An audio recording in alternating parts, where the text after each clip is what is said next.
This is Teachers Talk Radio, and you are listening live.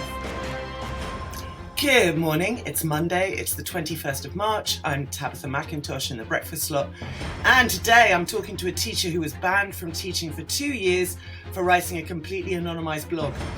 If a rude comment falls in a forest and no one reads it, did it make a sound at all? You'll find out over the next hour and a half.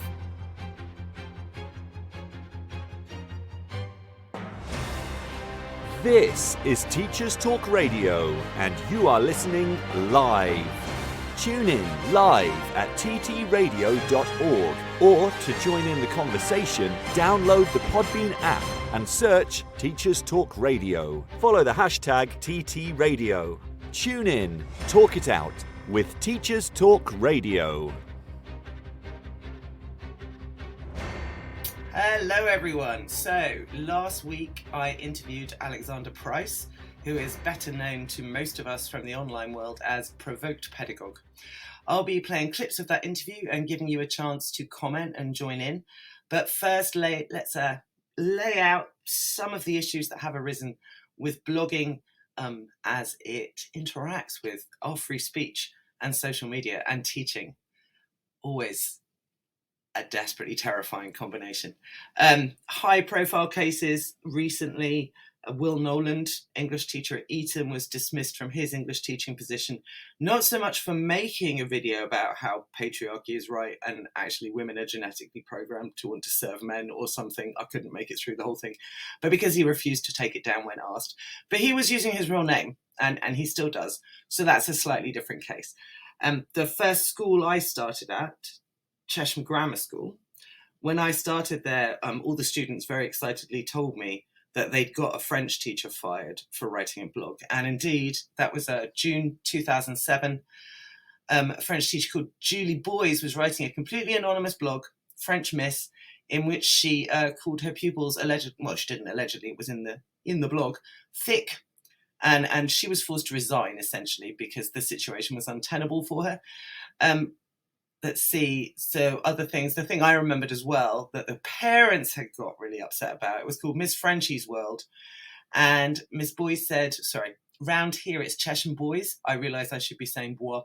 Miss Bois said she hated shaking the hands of parents which she described as wet and flabby, as well as poking fun at the students who had failed exams. One comment said, parents' evenings are a real killer. I hate having to shake all those hands. Right? And another entry, even if kids can be a real pain in the neck, they still manage to make me laugh with their stupidity. Now, actually, I think both of those comments, I wouldn't be surprised to see on Twitter with our actual names attached. I mean, you might want to think a little bit around it, but shaking hands, the necessity of it, don't know. But anyway, she found her situation, as I said, untenable. She resigned. And that had been picked up by The Sun, which broke the story in the first place. And then it pleased the children to no end, let me tell you, when they felt like they'd got one over on her. But she did not lose her teaching career. She was free to go on and teach another day, perhaps thinking more about how to anonymise her blog even better. In 2012, there was a case that blew up enormously in the United States. A teacher called Natalie Monroe, teaching near where I used to live in the outskirts of Philadelphia. She was a 30-year-old 11th grade English teacher and wasn't very fond of her students or their behaviour. So she started a blog called Natalie M, was the name she used. It's not brilliant anonymisation there, Ms. Monroe, but there you go, in which she slammed her pupils for being, quote, frightfully dim, lazy whiners and utterly loathsome. Right? She took the blog down. The school board voted to fire her. She countersued. There was a lot of back and forth about the meaning of free speech. America's kind of bound by things a bit differently than we are. But those two very, very high profile cases, locally or nationally, in the case of Natalie Monroe's blog, kind of lead us to what Alexander did, Provoked Pedagogue. So I'm going to read you how The Sun framed it, because the framing of it is interesting, and he's going to have a chance to talk about that. If you've heard of this blog, you'll remember the particular blog post that all of the press circulated around. And indeed, it's the headline in The Sun here. I'm just going to read it. A teacher has been struck off for writing a gossip blog describing schoolgirls as dressing like, quote, Eastern European prostitutes and Kardashian clones, end quote. So those 6 words are the words most associated with this blog. That's what's in the Daily Mail headline, what's in the Sun headline, what's in everybody's headlines. A misconduct hearing was told he offended pupils, parents and colleagues with his blog called The Provoked Pedagogue about school life. In one article titled The Problem with Prom, Mr. Price called the event a shallow, vacuous affair about nothing more than who has spent the most on looking nice. He said girls often ended up looking like a cross between Eastern European prostitutes and transhuman Kardashian clones, and said boys at the bash snorted coke. In another article, Mr. Price referred to the head teacher, Dr. Paul Evans, as Grimmer Wormtongue, a character from Lord of the Rings, adding that he slithered around the school in a foul mission. Former design and technology teacher Mr. Price said he wrote the blogs as a cathartic exercise and tried to make them colourful and entertaining. But a panel ruled the posts were inappropriate, offensive or derogatory and found he had committed unacceptable professional conduct. So then they go back to the article about prom, which again is just one article, a very long-running, completely anonymised blog. In the article about prom, he said girls would spend 9 out of 12 months planning for the event when they should be learning. He added, the prom means more to them than GCSE results. The pressure builds and builds, and when they should be studying, they are on ASOS instead. Young girls in schools, fresh-faced or pimpled, are plastered in makeup because they feel pressure from all angles, often including the school.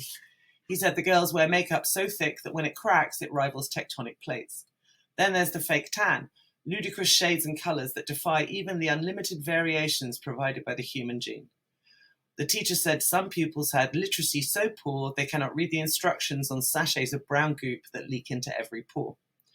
Chair Steve Powell said the comments were critical, they were disrespectful, they were likely to cause offence to any pupil or parent who came across the article.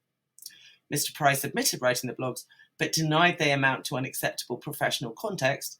He said the panel had not read the blogs in the proper context and that many of the extracts they had read aloud had the opposite point of the articles as a whole. Mr. Price's union representative, Colin Adkins of NASUWT, said the ruling was chilling in that it has inhabited free speech. In a statement to the panel, Alexander Price said, I find it ridiculous you say you have considered these comments in their entirety because you blatantly haven't. The process is clearly designed to cover up the failings of a failing school, a school which accepts homophobic, racist and misogynist language from pupils as part of its normal behaviours. Now, if you're listening, the articulacy and passion for social justice, which Provoked Pedagogue shows there in his comments, seems glaringly at odds with this infamous 6 words, Kim Kardashian clones and Eastern European prostitutes. But as we'll see, there's the context of his blog post and of his teaching career in that school do provide quite vital correctives to the way it was being shown. So, and I will be questioning him quite closely about his choice of language. Here's how The Guardian contextualised it in a much more sympathetic article towards what they argued was a case of teachers being over-penalised, over-prosecuted, systems breaking down and things which should be dealt with at a school level or a local authority level that would have been dealt with at those levels before, instead being taken to national tribunal bodies and really draconian results coming out of that. So what The Guardian pointed out is that Alexander Price said he was not criticising the students, but instead the school for using the prom as a reward, giving out the wrong message by encouraging pupils to value how they looked rather than what they had achieved. He had recently returned from Texas, supporting his department's team of 4 15-year-old girls who were competing for Wales in the finals of the International Formula One Schools Engineering Championship. In a series of anonymous blogs, he complained about management of the school, which he felt accepted poor behaviour and had low expectations of the students. So if you'd listened to The Sun, all he was doing was being mean about students, like crassly misogynistic and mean. The Guardian gives us a slightly different view. Actually, he's blogging about a school he perceives as failing, whose students are struggling, and as we'll see, especially whose female students. So what was he actually blogging about? Why did he start? What's his version of the story? Let's hear from him. It's about that time. So a little bit of background here. DT teacher Alexander Price did his degree in his mid-30s. with an extra year to make it an educational degree after several years of being a jack of all trades. His first teaching job was 0.2 teaching and 0.8 cover supervising. Baptism of fire, as anyone who's been a cover supervisor, as I have, can absolutely confirm. At the next job, which was a very successful former girls' boarding school, which he'll be talking about when he talks about the issues with girls' education and attainment in his town, he was on 0.8. So where we're going to join him in my first clip from the interview is he's recounting getting his first full-time teaching job and what he finds himself walking into. Obviously I went for wanting to get a full-time job. And unfortunately, the place I got the full-time job, it was just like a cesspit. There was backstabbing, hence why I call one of the blogs Liars, Backstabbers and Empire Builders. Because there was the stuff that's in the blog. There was a coup d'etat by the deputy head to oust the headmaster, and the headmaster prior to that had signed up with some IT firm, with £500,000 worth of netbooks, which ended up getting scrapped, and that nobody knows who paid for it. It's just so there was stuff going on left, right, and centre. And the guy who ended up as the headmaster is a guy called Paul Evans, who was caught in a Telegraph sting, cheating on exams when he was. Because he was working for the WJEC at the time. I mean, all this is on the record. All you've got to do is Google it and you can find it. So he was giving seminars telling teachers that they only had to teach half the curriculum because he knew what questions were coming up. So that was kind of like that was the culture, if you like. And of course, being in DT, 50% coursework. They would shovel the most difficult kids into the most dangerous room in the school, and then apply pressure to get you to cheat to make sure that those kids passed exams or got some sort of qualification. And I just didn't think that was right. So that was really what started me off writing.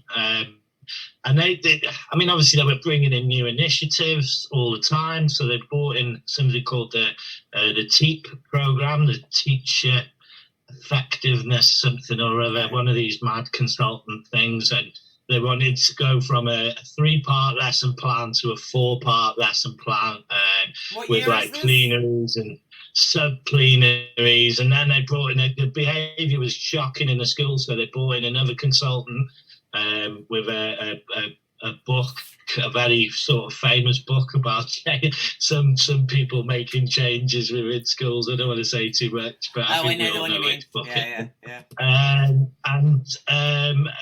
it just went from bad to worse, and it was dangerous. There were kids openly smoking cannabis, which I'm not necessarily saying it's a problem. I'm hardly an angel myself, but you don't really, realistically, if there's kids openly smoking cannabis in the school, that something's gone drastically wrong, that they feel they're able to do that. And it was getting to the point where the language that the students were using, they'd moved from like swearing to using the word nonce to describe members of staff. And it was just, I just felt it was a matter of time before something really, really serious happened to a member of staff or to a student. And I blogged a couple of posts. I mean, again, I won't go into it here, just because obviously now it's out in the open, but there was some real serious sort of sexual assault stuff that went on, and it was just, it was wrong, it was broken. And so I tried to raise things through the correct channels. I spent one Easter writing a really big, well-researched email to the guy who was the behaviour lead in the school, and he just basically ignored it, brushed it under the carpet. So I didn't really feel like I had anywhere to turn. And of course, when you're in that scenario, you need the wage. I've got a family, I've got bills to pay.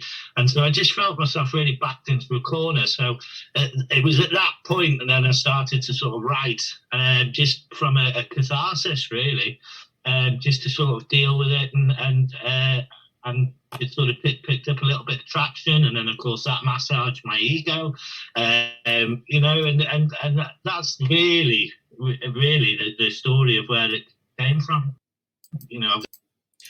So I asked him about readership next. This blog at its peak, as he says, he's a nerd, so he tracks all these things very, very carefully. The readership at its peak was 1,600 hits in 1 month. In the blog, he did a variety of things to make it completely anonymous. He conflated Welsh and English organisation names so that you couldn't definitively say which country the blog was based in. He checked the ISP of visitors and monitored for anyone whose ISP indicated that they were very near the school, that they were in the town or even in the local area. He didn't mention, obviously, his name, his head teacher's name, the town, anything. It was completely anonymised. He had a Twitter account associated with it. And that was it. It didn't have very many followers, I think. I think he said, again, about 1,500 or something. So really quite a self-contained blog that was, as he argues there, a cathartic place to deal with his own frustrations about behaviour in a school, management in a school, that he had formally complained about and which nothing had happened.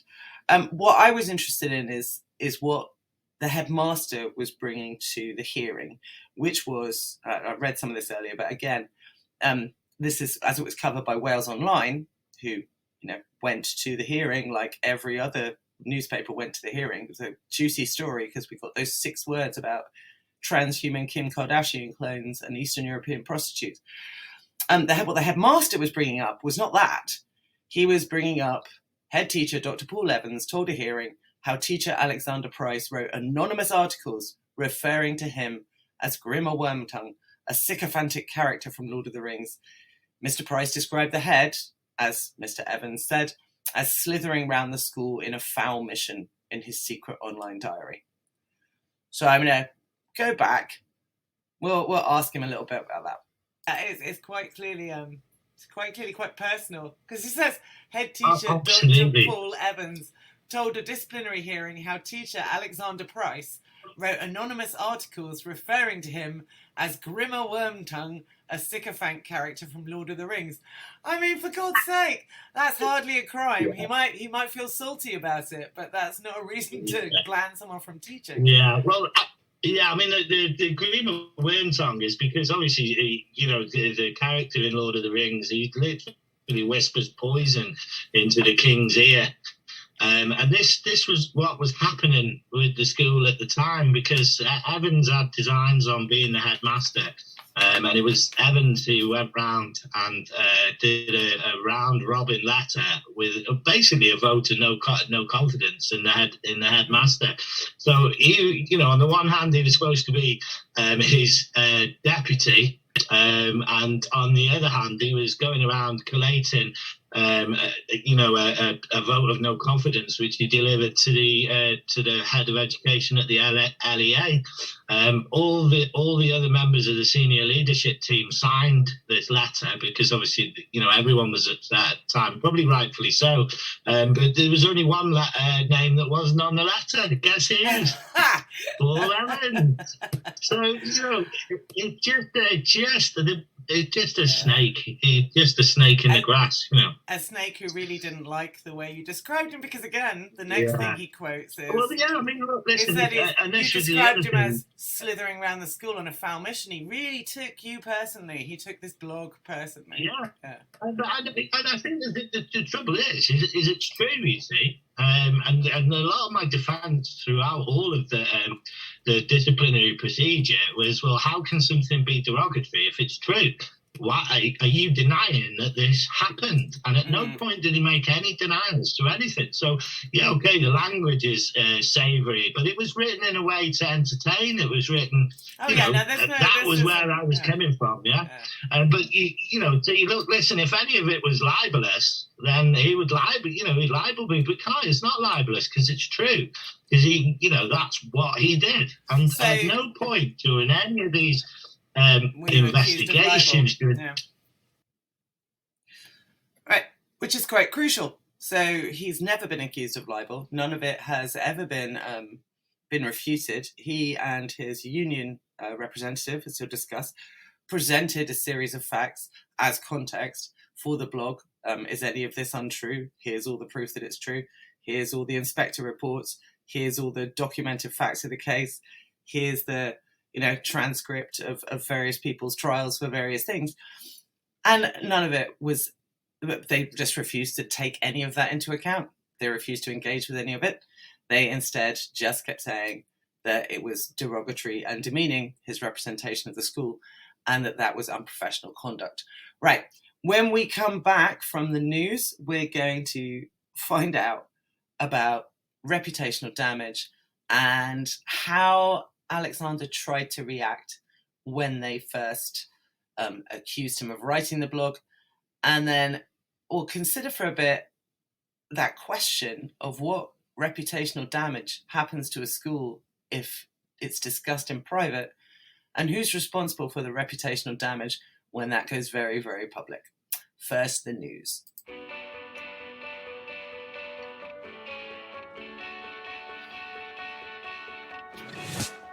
This episode of Teachers Talk Radio has been made possible with support from Witherslack Group, the UK's leading provider of SEN education and care.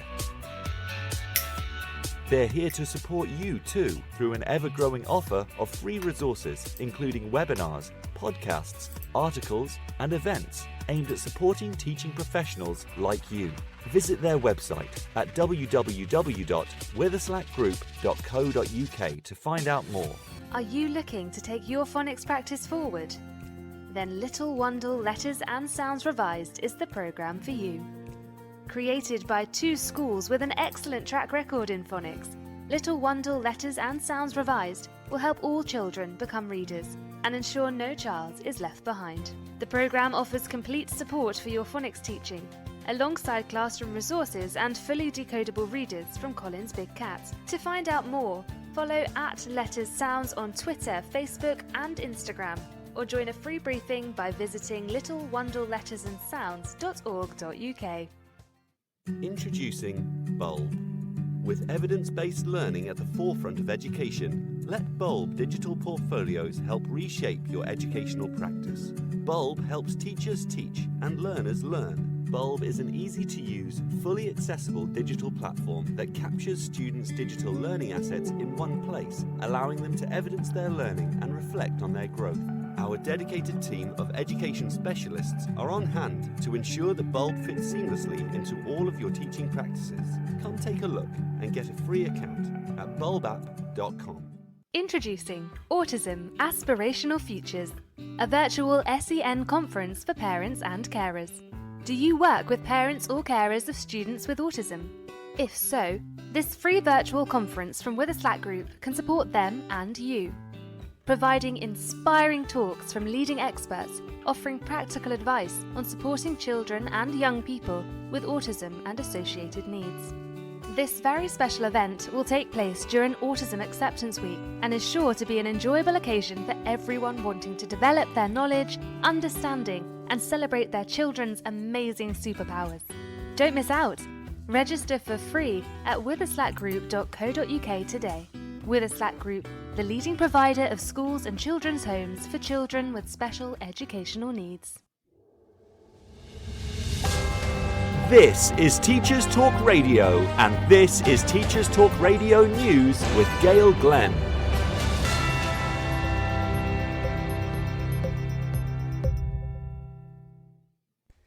In Wales, COVID cases among pupils and school staff have fallen slightly in the past week.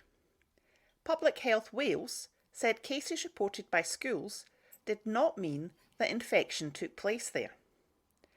This week, whole year groups have been sent home to work due to staff absences, with head teachers saying they cannot secure supply cover when staff are off for COVID and non-COVID reasons.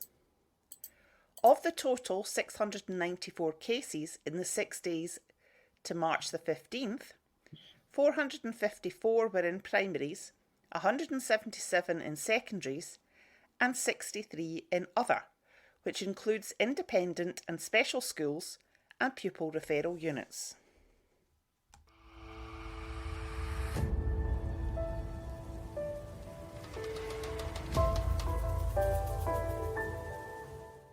Surfers Against Sewage, a Cornish charity based in St Agnes, is calling on the government to help make all schools free of single-use plastics by the end of the year. Surfers Against Sewage says, in 2018, the Education Secretary urged all schools to eliminate their use of single-use plastic by 2022. We are now in 2022, and the government have done nothing to support schools in achieving this. Emily van de Geer, Education Manager for Surfers Against Sewage, said, "The reason we want to do this as a collective activism action is so that schools can all join together at the same moment in time and make a voice so loud that the government has no choice but to listen. They have a really powerful voice, and if we can help work with young people on knowing the power of that voice and where they can direct their energy and really encourage them all to become ocean activists, then we can really drive that change." Pupils in Portreath are among those who have been working hard to drive that change. This has been your latest Teachers Talk Radio News with Gail Glenn.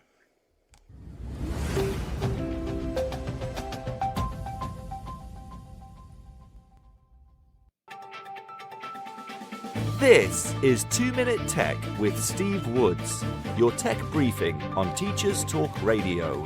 Hello, this week I'm going to look at technology and supporting us getting lunch. Why? Because I asked every teacher I met last week if they had lunch regularly, and most of them said no. The reason being they're too busy most days. Now, right off the bat, I'm not going to discuss any types of diet. This is just about getting lunch. Simple ways to get calories in to power the body. As always, I've tested these things out for you and added my humble opinion. First, and with zero extra cost, using the technology of the freezer. You can freeze a sandwich. I quite like this idea as it stopped me eating a sandwich in the car on the way to a school. If I know a sandwich is there, it calls to me. It being frozen meant I had to wait. The downside is making the sandwich. However, throwing 10 slices of bread down, adding filling and then into a Ziploc bag would be quite easy on a Sunday evening. You might need quite a bit of space in your freezer though. Next, I used the trusty thermos mug and noodles. I thought it was a good idea, but unlike a sandwich that you can eat on the go, I needed a fork and then had to consider not dripping it on my tie, so I actually had to stop and eat. So not as simple as a frozen sandwich, but I did have a hot lunch. Now hold on to your hats. I tried this again. I did enjoy a hot lunch, so I smashed the noodles up before I put the water in the second time around. That day, I drank my lunch. No need to find a fork, lid off, quick swig of noodles. Genius. The downside I can see is washing the mug. I know I'll find it on the draining board waiting to be washed when I want to get out the door. Finally, I tried a snack bar. You can get these quite cheap online and you can find them to match most dietary needs. It was definitely the easiest option, but would be the most expensive over time. For me, it didn't feel as lunch-like, if I was being totally honest, but it did the job of rapid calorie input on the go. So, in conclusion, if you're not having lunch, why not try one of these ideas? You will definitely feel better for it. P.S. I googled International Lunch Day and it actually exists. However, it's on the 10th of March, so we've missed it. Gutted. As always, don't forget to check out the TT Radio 2022 Twitter feed. Tell us what you have for your lunch. 2 Minute Tech with Steve Woods, your tech briefing on Teachers Talk Radio. Welcome back, everyone. If you're just joining us, I'm Tabitha McIntosh. This is Teachers Talk Radio, and I'm on the breakfast show today. I'm talking to and about the case of Alexander Price, who was suspended, he's taken off the register for teaching for 2 years for writing a completely anonymised blog about his school. Now, what we'll be coming to it shortly, what the press coverage, the most sensational national press coverage focused on was one entry, one line from one entry about the school prom.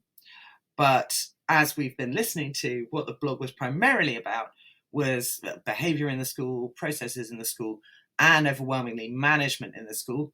It's one of those ones where one is tempted to check for libelous accusations, but as Alexander has told us, just Google anything that's come up so far. It's all on the public record, which is what he said throughout his trial. Now, over his hearing. What did he do when the investigation started? I'm going to do these two things slightly out of order because I'm saving the excitement for how they found his blog in the first place. As I've said, and if you didn't hear it, it was completely anonymised in that you couldn't even tell what country it was written in. Was it Wales? Was it England? Who knows? Where in either England or Wales? Also unplaceable. Very small readership, right? 1,600 hits at most in any given time period. Small Twitter following associated. So really a completely private, or not private, but a completely anonymous place where Alexander could vent, having, as he said, gone through procedures to try and actually deal with things at his school, in his workplace, that hadn't worked. So where we're picking up now is what he did when the investigation started. Yeah, any of these disciplinary hearings, I was asking these questions. I was saying, well, look, listen, which is worse, me telling you or it happening? And I just battered it away every single time. And it was just so bizarre. I mean, when the first disciplinary hearing is, I made an official attempt to resign because obviously it was, there was no way I was getting back in there. I knew that was the situation. So I made an offer to resign. At that point, nobody had read the blog except as a result of their investigation. So no parents had read it. Nobody in the communities had read it. And I offered to resign. I said I would permanently remove the blog. And they refused to take my resignation. And they said that no matter what, we will progress this as a disciplinary matter. So I would have resigned, gone off to do something, and they would have progressed the matter without me. And that would have come back to bite me. Say, for example, if I went to get another educational job, 6 months down the line, that would be it. The show would be over. So they really put me in a corner where I had to sort of engage with that process. And then, of course, from my perspective, on full pay on gardening leave, I want that process to last as long as possible. Right. Which is what I did. But it wasn't it wasn't out of spite. It was out of necessity, because otherwise I wouldn't have even been able to have a say. I think it's important to sort of back up and clarify that, is that there was no reputational damage initially. If they're making a case for reputational damage, there was no reputational damage initially. They heard of this blog, investigated, decided it was you, which I'll ask you about next. At which point you offered to resign and delete it, at which point no one outside essentially the head's office had read it, right? Exactly. Yeah. Yeah. And so they did the reputational damage themselves in an effort to discipline you. Yeah. Exactly that. Yeah. And me and the union representative repeatedly made that point in every single meeting, in every single disciplinary a part of that process. That was in our opening statement. You do understand, if you progress this matter, it will be you that puts this matter into the public sphere, nobody else. And they just would not listen, just wouldn't have it, and so it went the full distance. And the second that it was a hearing in front of the Educational Welfare Council, Workforce Council, those hearings are public and they're always attended by press. And it was instantly going to be one of those stories that got traction. I think they were gambling that the public perception would be on their side, and rather it fell the other way. And the majority, I mean, there was not everybody, but the majority of people said, maybe you shouldn't have said it quite like that, but he is right. Which is the crack. Yeah. In a part of this interview that I haven't included here, Alexander talks about looking at, again, using his infinite, I'm a proper nerd, he said. And so he'd made a spreadsheet where he tracked comments, reader comments on all of these stories, on the Daily Mail appearances, on Wales Online, and especially on the Daily Mail, he found that 97% of them supported him in this. So the school, again, to clarify my clarification I already gave, completely anonymous blog, no one's read it in the community, no parents have read it, no students have read it, no teachers have read it, no one's read it. But by insisting on taking it to a public hearing, the school then it blows up nationally. So everyone reads it. About being 97% supported by Daily Mail readers, he was a bit rueful about that because they don't really, he said, represent his politics. Yet no one, I think, wants to find out that below the line, the Daily Mail loves them. It's like, oh no, where have I gone wrong in my life? But nevertheless, that was the general reaction. So, yeah. My next question was then, of course, how did they find out about this blog? If you were doing so well at keeping it anonymous, if it truly didn't flag up anything which would cause the school community or the teaching community to be able to identify where you were writing about, how on earth did they find it? So that's what he's talking about next. And the investigation, jaw-dropping, just jaw-dropping. I mean, I obviously don't go into too much detail, don't speculate about people in some kind of libelous way, but how do you think they came across your blog then? How did they work out it was you? How did they even know they were being talked about? Do you know what? It's so sketchy. I mean, they did give an official version, which was just, I mean, I provided evidence that their official version was not the case. So they basically said a member of staff had just come across the blog and recognised the school. And so at that point, I'd done an analysis of the IP addresses that had read the blog. And I pulled this data out and I said, right, well, okay, so if that's the situation, what town was the person and on what date? And they refused to engage with that. So I was like, well, look, I've got a list of the IPs. I've got a list of the towns. I can't get any tighter than that. So you tell me what day that happened and you tell me what town it happened in. And I can cross-reference that across this data. And they just wouldn't entertain it, you know. So I'm pretty confident the official line that they gave what had actually happened. What I think had happened, and I mean, I know this sounds kind of complicated and convoluted, but at the time as well, there was what's it called when everybody gets a chance? A consultation on the management structure. So the school role was falling. So they were having a consultation to try and remove the TLRs and some of the management positions within the school. This affected two of my immediate colleagues. So they were sort of under pressure, really. And they were also fighting this consultation via the union in order to protect their TLRs. Yeah. I think what happened was that they were put into a situation because one of those colleagues knew.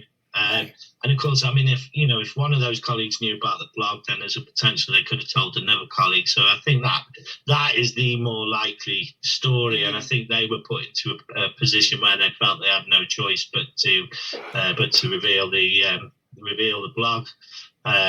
So that's what I think. I don't actually know. But I do know that they employed an investigator who produced a report which ran to 120 pages. So they basically went to the blog and then they went to the Twitter. There was 20,000 tweets at the time, and they produced a 120-page report which found on the balance of probability that I was likely the author of the blog. So they weren't even coming to me and saying, it's you. You know, we know 100% it's you. We found on the balance of probability that we believe it's you. I mean, they went to the extent, so they trawled my Twitter and pulled out 4 or 5 photographs, and they revisited the area that the photograph was took and retook the photograph to say that this person was in this town on this date. And that was, you know, and they made maybe 30 or 40 different connections like that. Another one was a photograph of some shopping bags in a staff room with a partial sticker with the word Simon on it. It wasn't even a full word. It wasn't even a full sticker. It was a part of a sticker. So I'm sort of reading this, and I suppose it felt pretty invasive at the time. Yeah. But I was laughing really. I mean, how much did they spend investigating you? Moses. To produce and it was, when I say 120 pages, the blog itself was not included within that because they printed out the whole blog. So the actual report itself was 120 pages, and it just the levels of and like I say, it still wasn't 100% me. Just bizarre, just absolutely bizarre. So when obviously they presented me with this, and then they presented an evidence pack, and then the first disciplinary meeting I went to was like an investigation meeting, or just to basically lay out the terms of reference that they were using for the the first question the investigator asked me was, "Did you write the blog?" And I said yes. And it was just like, so if the head would have asked me 3 months ago when it started, if he would have asked me in honesty that question, I would have said yes then as well. Mm-hmm. So it was just disproportionate. They were absolutely 100% out for blood, and it was absolutely personal.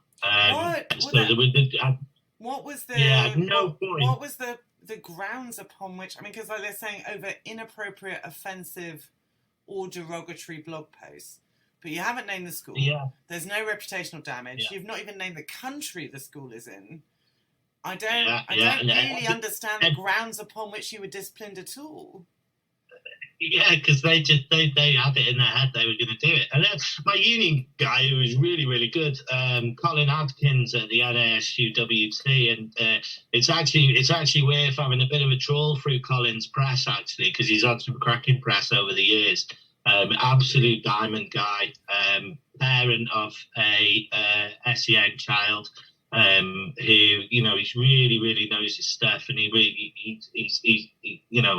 I can't speak highly enough of him. He was an absolute godsend throughout the situation, and we just sort of in the first meeting he said, "Listen," he said, "they're gonna have you no matter what." He said, "We'll have as much fun with it as we possibly can," and that's what we did really.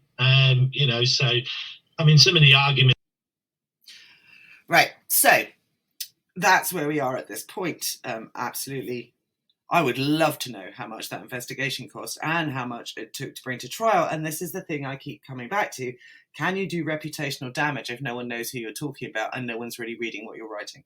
If a mean comment about your head teacher falls in a forest and your head teacher isn't around to hear, should you lose your job for that? Should you be struck off teaching for 2 years?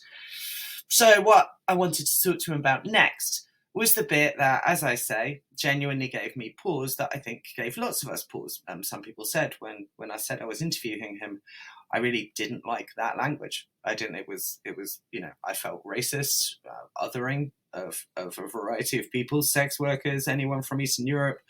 It seemed to be objectifying the girls, etc., etc. Remember those famous 5 words: Eastern European prostitutes and Kardashian clones. So that's what I'm going to have him talk about next. Let's hear from him. When I read about your story, the one thing, obviously I'm like, this is ridiculous. The one thing that gave me pause is the thing that the Daily Mail ran on, which is, of course, the article about the entry about prom, which the Daily Mail ran on. A lot of people ran on. They really sensationalized it, knowing that no one at the school would never have read it.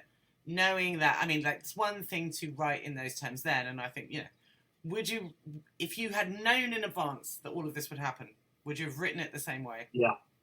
I probably would have tempered it slightly, because then, but at the time as well, it's really difficult because the pieces I was writing were primarily to entertain, and primarily to for people to be enjoyed. And there was a level of satire about it as well. Would I say those things to the children I was in loco parentis of? No, of course I wouldn't. Would I do my best to build up those kids and make them feel great about themselves? Of course I would. So I think in hindsight, I wouldn't have wrote it, because knowing that they would read it might upset them. But, oddly, I've bumped into loads of ex-students. They all read it. They all laugh about it. They all come up to me and say, that was really funny. You were absolutely spot on. So the reality is, I think the people who are getting offended by it certainly weren't the kids. Certainly weren't.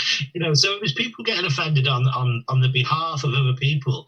And that always feels a bit wrong to me, because I just feel that by doing that, you're not allowing that person the agency to be offended for themselves, but to make their own decisions, and say, do you know what, actually, that doesn't offend me. And subsequently, there's a couple of comments on the blog, particularly, from ex-students, who now, of course, have found it. And a few of them have reached out to me and just said, yeah, it's funny. We all thought it was great, and the school was a mess, and you were one of the guys that was, that tried to help us out. So, I mean, it's close to the bone, isn't it? Well, I think when people like me, and I've been accused of being the embodiment of cancel culture in education because of my early involvement in the Kate Clancy episode, but there's a huge difference between writing something privately, hyperbolically, to satirize, to make fun, that has no attachment to individual children, that's not a reflection on, that was never intended for them to read, and something that is explicitly designed for, with your name attached and the place attached and the kids' faces attached. Cool. Those are just completely different situations. So I'm not even sure they're part of the same conversation. Yeah, I mean, we very much made these arguments as part of my defence, and those arguments were hashed and rehashed, and as part of the workforce, the EWC hearings, and they just wouldn't accept any of the arguments, and just dismissed it. I mean, even if you read through and take the context of the prom piece as a whole, the message behind it is that we should be trying to get these kids to be academically great, and we should be teaching them that image isn't everything.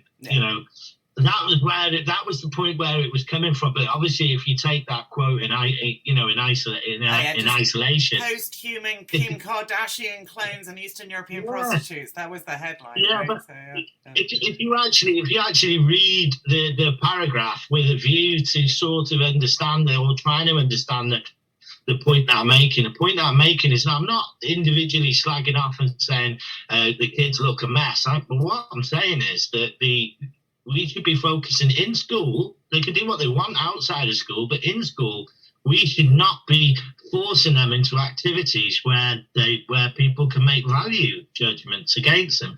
And, the town where this was happening, this was almost like an annual event. And so the streets would be lined by the members of the communities, and they would literally parade the kids in their finery through the streets, and it just felt so wrong to me. It just didn't feel right at all, and some of the kids, it really traumatized and really difficult, because what choice have they got? They have to engage in it. And because of the way that because the school is the behavior and the culture is so poor, then the kids with the most cultural capital, the kids who are the bullies, they're the ones who are dictating what's going to happen on this prom day. And the kids who are not into it, they're forced into it.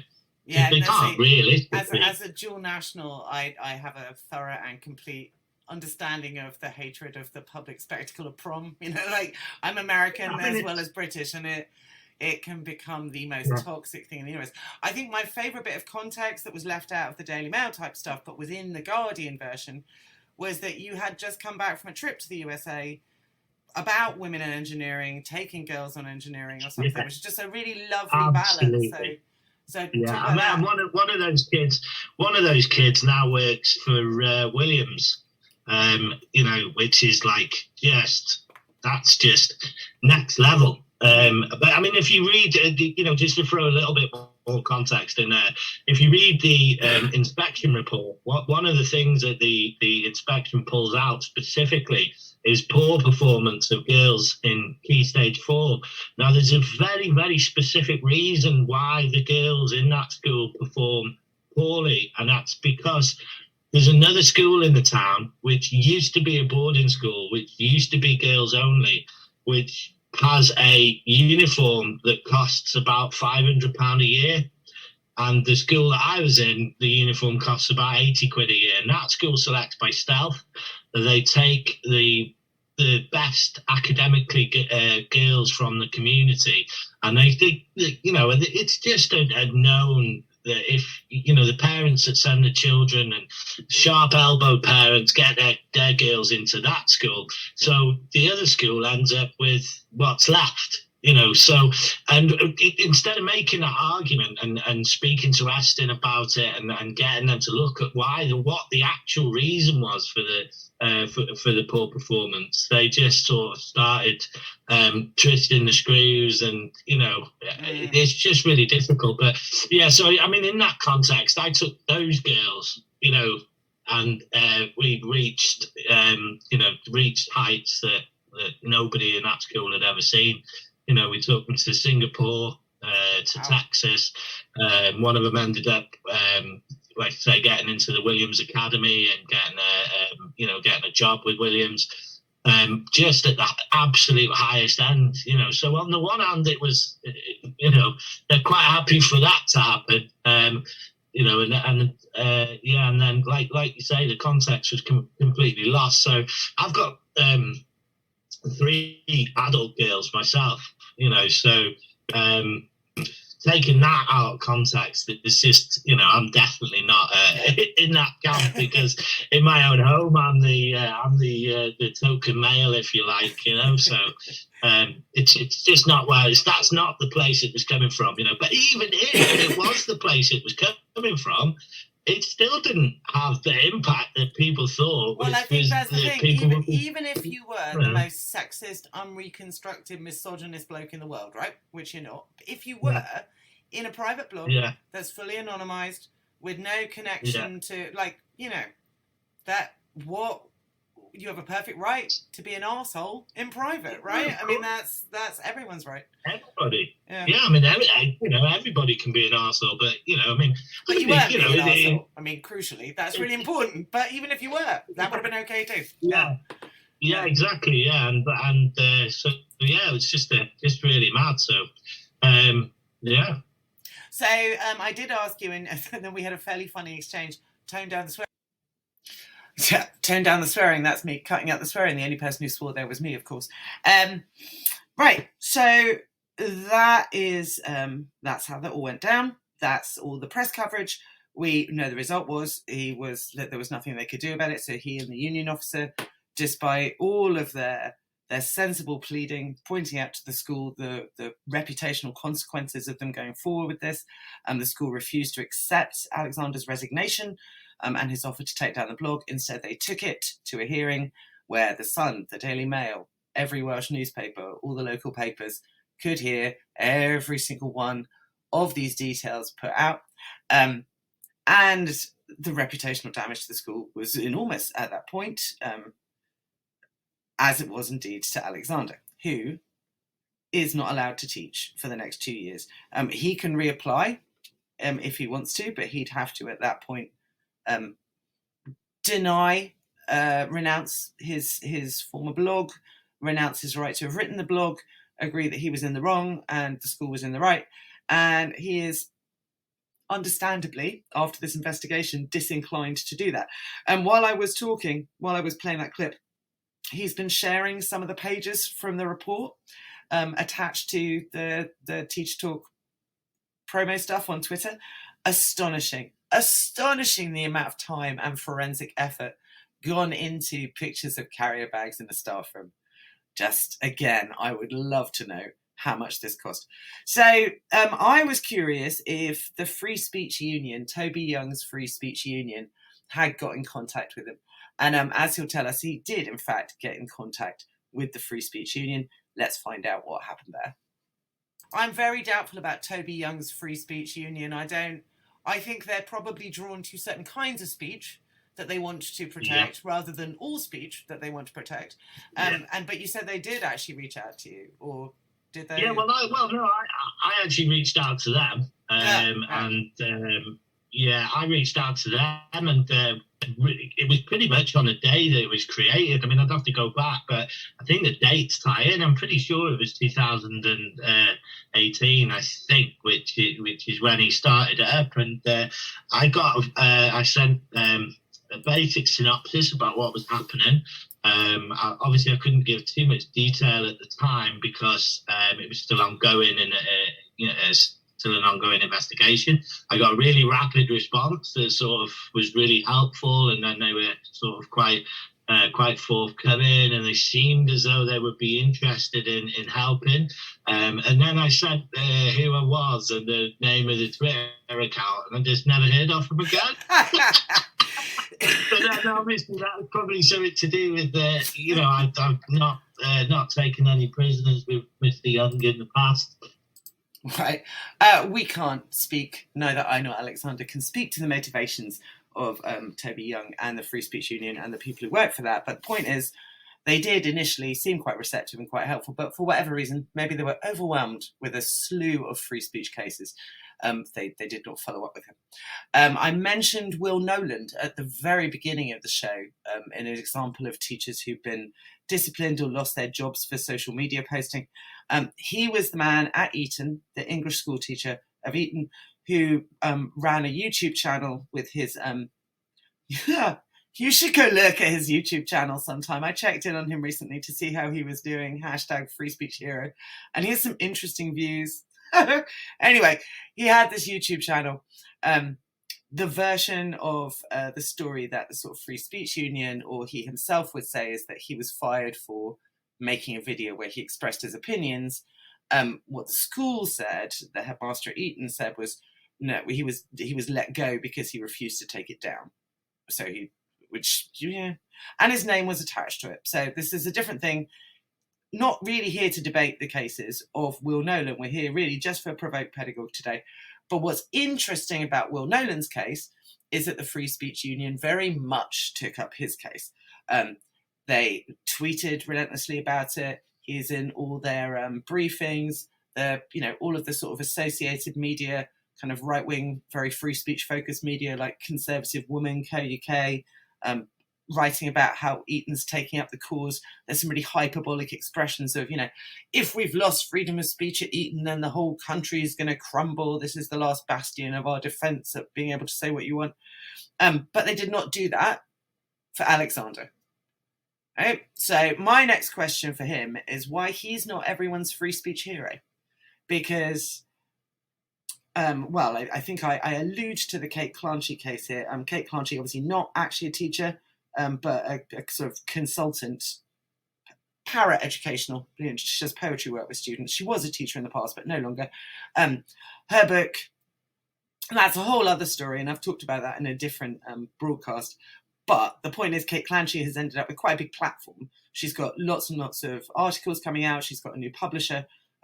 She's got a lot of people on the side. She writes for The Telegraph. She's written for The Mail. She's written for The Tortoise. She's written for Unheard. Big platform. But no one's asking Provoke Pedagogue to do it. I'm not seeing his face in the Daily Telegraph. I'm not seeing him picked up and promoted by the Free Speech Union. And so I have my own theory on why, and I ask him the same thing. Let's listen. So, I tag you in every time I have this conversation about cancelled educators. I'm like, well, no, I know a cancelled educator who was cancelled for free speech. Here he is. Yeah. Not a woman whose book was dropped and picked up by another publisher and has article in the Telegraph, in the Times, in the Mail. Has anybody asked you to write articles about free speech? And has that happened? Definitely not. I don't know why. Maybe they don't like my writing style or something. I don't know. Definitely not. So Why do you think that is? Do you think? I mean, do you have any? I have got some speculation. I mean, I think that a lot of the sort of machinery of outrage about free speech is really only focused about certain types of speech, and that yours is a much better case than almost any other I've heard for being, you know, front and center. This is a clear violation of free speech, but because of what you were talking about, they're not interested. You know, if you've been saying something racist, I swear you'd have columns right now.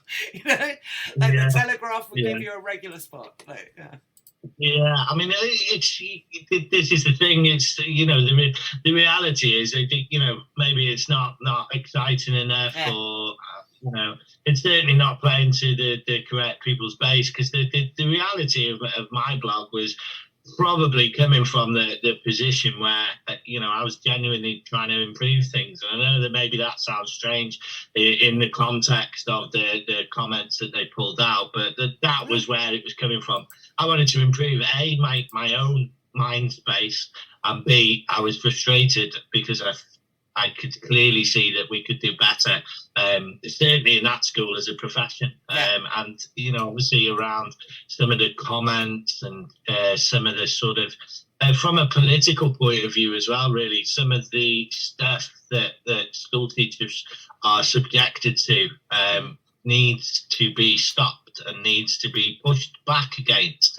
And it's hard and it's difficult, and sometimes it's nice to hear another voice out there that shared that experience, and that, you know, and that perhaps, you know, that could give you strength to maybe change something within your own school, you know, which is that was where it was coming from. And then obviously it was just taken out of context, but clearly that message is not interesting to the culture wars people, is it? Yeah, there's no hot button issue. You just genuine need for improvement isn't exciting enough. Genuine need for improvement isn't exciting enough.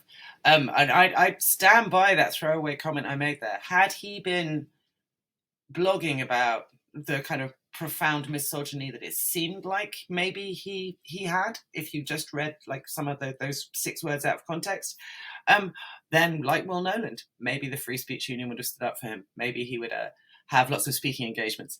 If he'd been refusing to use a transgender child's correct pronouns, I'm pretty sure that the Free Speech Union, which runs anti-trans speech pieces at least once a week, several times a week, pretty sure they'd have stood up for him.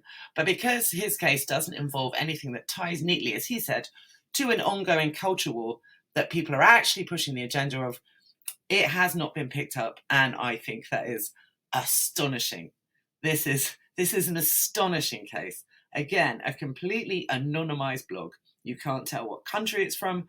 You can't tell what town, what school, what teachers, what community. Only ever seen by 1,600 people at its peak. He tracked all the IPs, so literally no one from the community was looking at it. And then the school hired an investigator who created, I'm just going through these things again because it's staggering, a 120-page report that included a printout of all of his social media, blog posts, tweets, that traveled to his community, recreated photographs in order to triangulate angles and prove that he'd been there at a certain time. Like, just when asked about it again, he said, yes, that was me. There had been, as he said, no need to do any of this investigation. Had the head initially said, is this you? He would have said yes, right?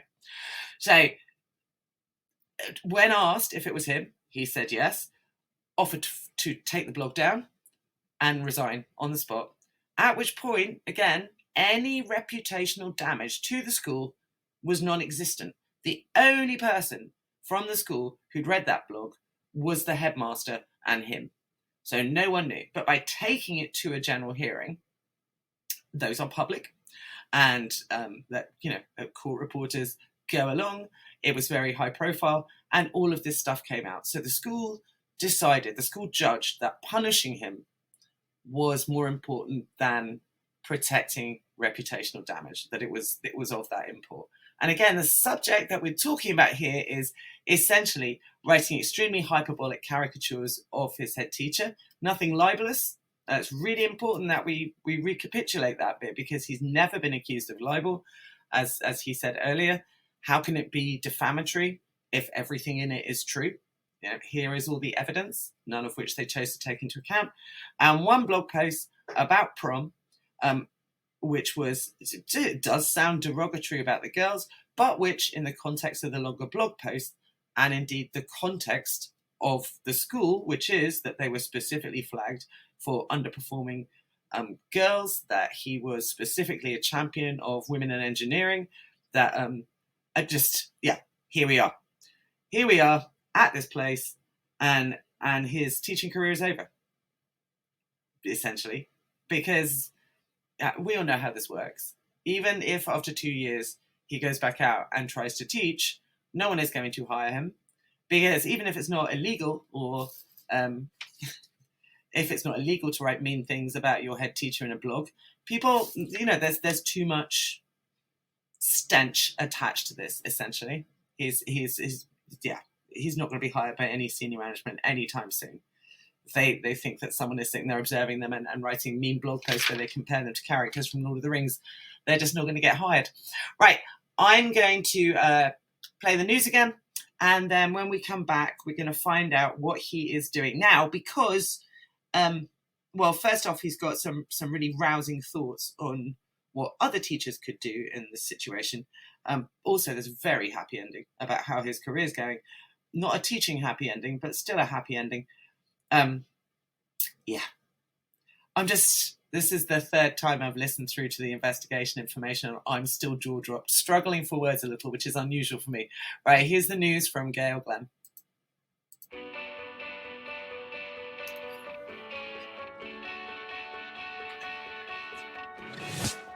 This episode of Teachers Talk Radio has been made possible with support from Witherslack Group, the UK's leading provider of SEN education and care. They're here to support you too through an ever-growing offer of free resources, including webinars, podcasts, articles, and events aimed at supporting teaching professionals like you. Visit their website at www.witherslackgroup.co.uk to find out more. Are you looking to take your phonics practice forward? Then Little Wandle Letters and Sounds Revised is the programme for you. Created by two schools with an excellent track record in phonics, Little Wandle Letters and Sounds Revised will help all children become readers and ensure no child is left behind. The programme offers complete support for your phonics teaching, alongside classroom resources and fully decodable readers from Collins Big Cat. To find out more, follow @LettersSounds on Twitter, Facebook and Instagram, or join a free briefing by visiting littlewandlelettersandsounds.org.uk. Introducing Bulb. With evidence-based learning at the forefront of education, let Bulb digital portfolios help reshape your educational practice. Bulb helps teachers teach and learners learn. Bulb is an easy-to-use, fully accessible digital platform that captures students' digital learning assets in one place, allowing them to evidence their learning and reflect on their growth. Our dedicated team of education specialists are on hand to ensure that Bulb fits seamlessly into all of your teaching practices. Come take a look and get a free account at bulbapp.com. Introducing Autism Aspirational Futures, a virtual SEN conference for parents and carers. Do you work with parents or carers of students with autism? If so, this free virtual conference from Witherslack Group can support them and you. Providing inspiring talks from leading experts, offering practical advice on supporting children and young people with autism and associated needs. This very special event will take place during Autism Acceptance Week and is sure to be an enjoyable occasion for everyone wanting to develop their knowledge, understanding, and celebrate their children's amazing superpowers. Don't miss out! Register for free at witherslackgroup.co.uk today. Witherslack Group, the leading provider of schools and children's homes for children with special educational needs. This is Teachers Talk Radio, and this is Teachers Talk Radio News with Gail Glenn.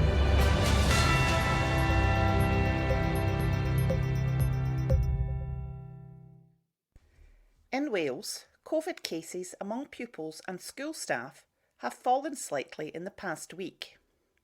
Public Health Wales said cases reported by schools did not mean that infection took place there.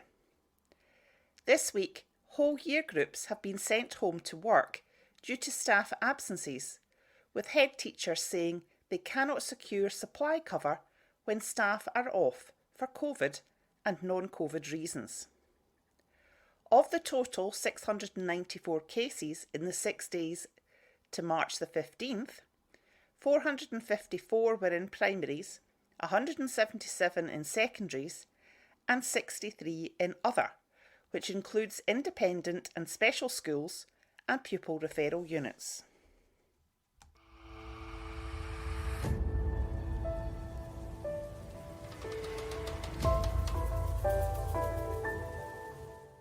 Surfers Against Sewage, a Cornish charity based in St Agnes, is calling on the government to help make all schools free of single-use plastics by the end of the year. Surfers Against Sewage says, in 2018, the Education Secretary urged all schools to eliminate their use of single-use plastic by 2022. We are now in 2022, and the government have done nothing to support schools in achieving this. Emily van de Geer, Education Manager for Surfers Against Sewage, said, "The reason we want to do this as a collective activism action is so that schools can all join together at the same moment in time and make a voice so loud that the government has no choice but to listen. They have a really powerful voice, and if we can help work with young people on knowing the power of that voice and where they can direct their energy and really encourage them all to become ocean activists, then we can really drive that change." Pupils in Portreath are among those who have been working hard to drive that change. This has been your latest Teachers Talk Radio News with Gail Glenn.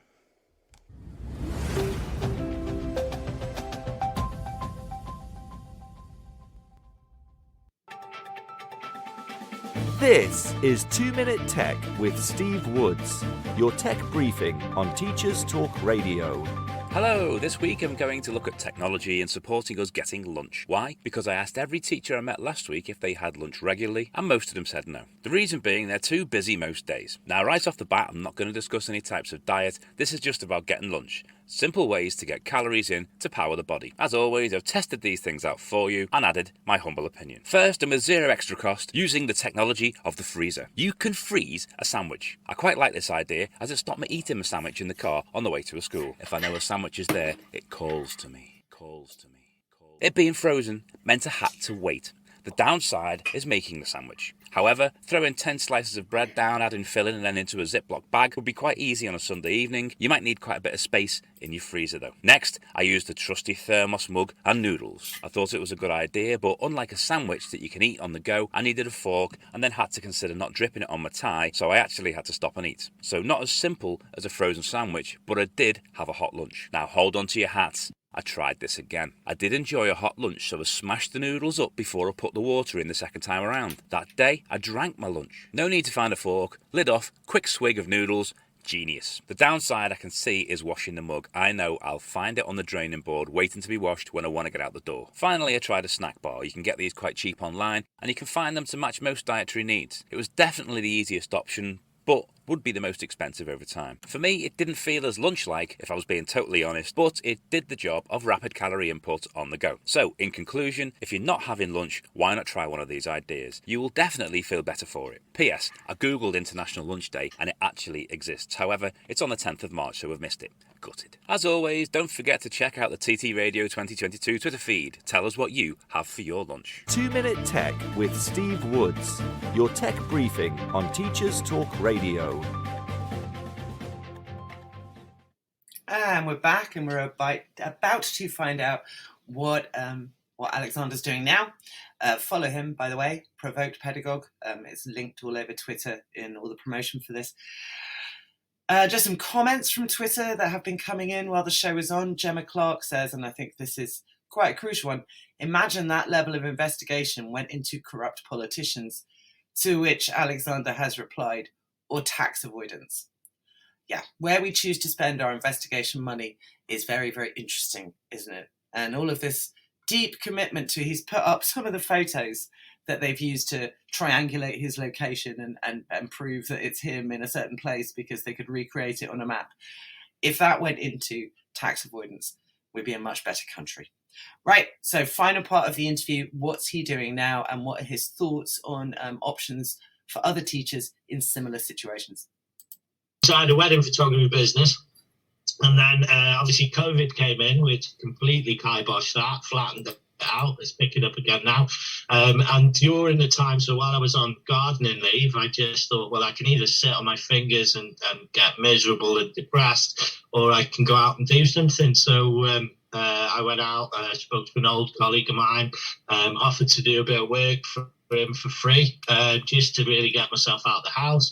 And I just hatched this idea to set up a company making garden rooms. And then so as COVID came and destroyed my wedding photography business, the garden office business literally exploded, because all of a sudden everybody's working at home and they just hadn't really thought through the logistics of having 3 young children around. And we just haven't looked back ever since. We've got a 9-month waiting list now. So we're just about to go from 3 full-time staff to 4 full-time staff, separate into 2 teams. We're working all over the country, cover the whole of the UK. It's brilliant. So I'm currently talking to you from a hotel room in London. We're building a floral design studio for a lady who does a lot of floristry for TV.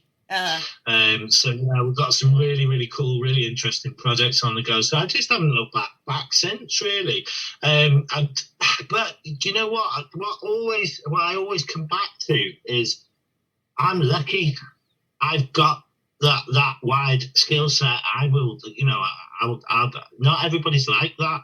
You know, I mean, if you've been a teacher for 30 years in maths, and then all of a sudden, you know, you're bullied in a school, and then flung into a process which you've got no control over, and ultimately sacked and struck off, where does that leave you? Yeah. You know, and that's you know, that was the thing that was prevalent in my mind. It's not, you know, I'll do anything, you know, and I'll you know, literally go out and do anything, and I have done in the past. And you know, it's never really been a massive issue for me to reinvent myself. But that's just not the case for some people, is it? And you know, if that, you know, in that respect, have those people got any real free speech? They haven't, have they? You know, because they, you know, maybe they don't want to go shouting out about Prov and making a bit of a dick of themselves on the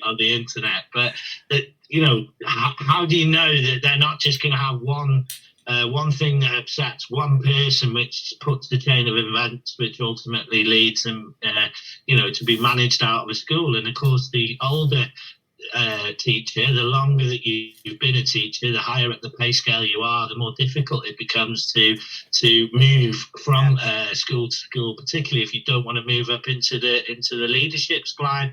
So I think it's a very real thing, and I think there's lots and lots of people who, you know, just maybe feel really frustrated and unable to sort of speak truth to power, really. And that was sort of in the back of my mind, really. So that's a beautiful line to end on. Like I said, one of the most amazing things about doing an interview with Alexander is that he speaks in perfect paragraphs. Just about. The man can deliver these august and balanced sentences with either or. I was making notes listening back to this on some of the things you've said there, all of which should be tattooed on some kind of body, public body, probably rather than a private one. But it's never really been an issue for me to reinvent myself. But other people don't have those opportunities. Do they really have free speech? Can we really have free speech? So before I leave here today, it's been a fighty week on Twitter. And when that happens in Edu Twitter, a lot of people start throwing around words like harassment and libel. Let's not do that. Let's not contribute to a social media environment where we can end up being stalked by a private investigator, end up having the view from our windows triangulated to prove that it may or may not have been us who said something mean about a head teacher on Twitter.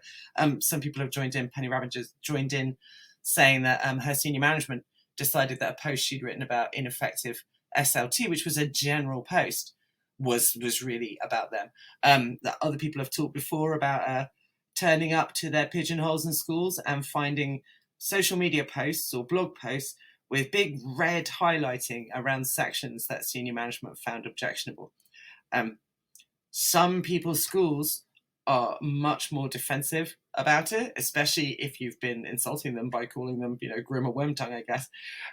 But again, just a plea, let's not do that to each other. Let's not contribute to that as much as possible.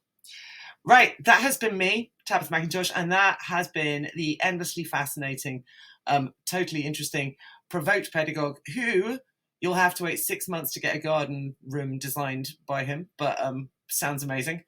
And I hope that you, like me, have been as outraged by this story as it's possible to be. To me, it seems, and again, as I said to him, I am quite often called the cancel queen of edgy Twitter.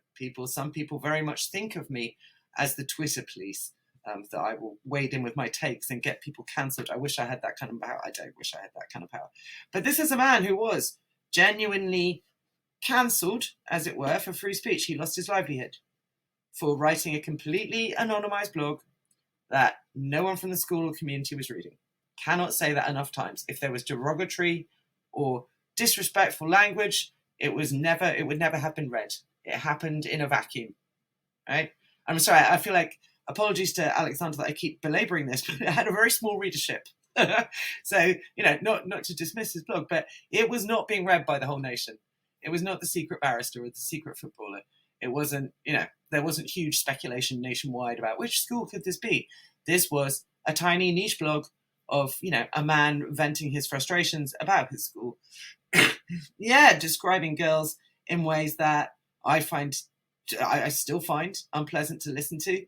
But again, just A, all of this came out without context, and B, none of it ever, ever, ever would have been read by anyone in the school community, by any parent, by any member of the town, by any young person, had it not been for the school deciding to go after him because he was rude about them in silence, essentially, which gets quite close to being a thought crime, although, Right, so this has been me, Tabitha McIntosh. I'll put up some links to the garden room business and make sure you commission one. I did suggest to him that maybe teachers who get struck off for free speech violations could take a week in turn to be trained by him in a craft or trade.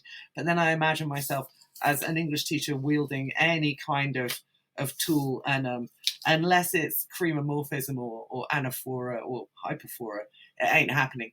So he did kindly say maybe the English teachers could write the copy for the Facebook page. So that's a career for us lads. Okay. All right. This has been me. I will be back next week, and be angry, people. Bye.